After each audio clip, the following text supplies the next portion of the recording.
এই ছেলেটা কি জানো, 3টা গার্মেন্টস এর মালিক। ও তোমাকে তো বলতে ভুলে গেছিলাম, সরি। দুবার ডেটেও গেছি ওর সাথে, এবং আমি এই ছেলেটার সাথেই বিয়ে করছি। কি বলতেছে সব? চুপ! কি বলতেছি মানে, তুমি আমার বাকি 10টা বয়ফ্রেন্ডের মতোই এক। থ্যাঙ্কস আমাকে এতদিন সার্ভিস দেওয়ার জন্য। আর হ্যাঁ, আজকে থেকে আমিও তোমাকে চিনি না, তুমিও আমাকে চিনো। Mind rest.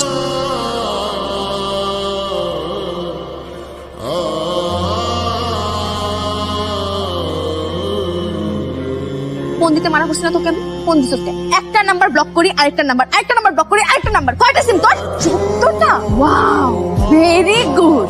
এতদিন যেটা করি নাই সেটা তুই এখন করতে বাধ্য। তোর লজ্জা নাই? ছ্যাঁকা খেয়ে তো একদম বেকা হয়ে গেছে। আরো হোক, আরো হওয়ার বাকি, আরো খবর পাবো।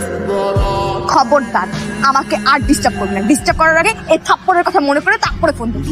ওইছে নাকি? এ সামরা একটু মাইয়া গেছে লাইফ দিয়া, তোর কি চোখ কুদিরে চলে গেছে? মানুষের বউ চলে গেল তো মানুষের বাঁচল করো না। ওরে বেটা মাইয়া একটু গেলে আর একটু আইবে আনে। কি কষ্ট এলেকে কানবি তুই? তুই তো এখানে ভাইয়া ঠিকই কানতে আস, আর মাইয়া দেখো ওখানে ভাইয়া কি করতে আছে তুই বোঝো না? মরে মদ হয় না রে, মুই মদ খাম, মরে মদ হয় না রে।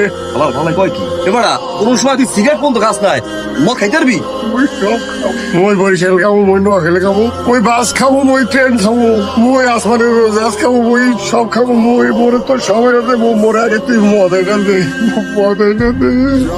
হালাই দি পাগল হয়ে গেছে, হালাই বলে বরিশালে খিবে। মুই কষ্টে পাথর হয়ে গেছি।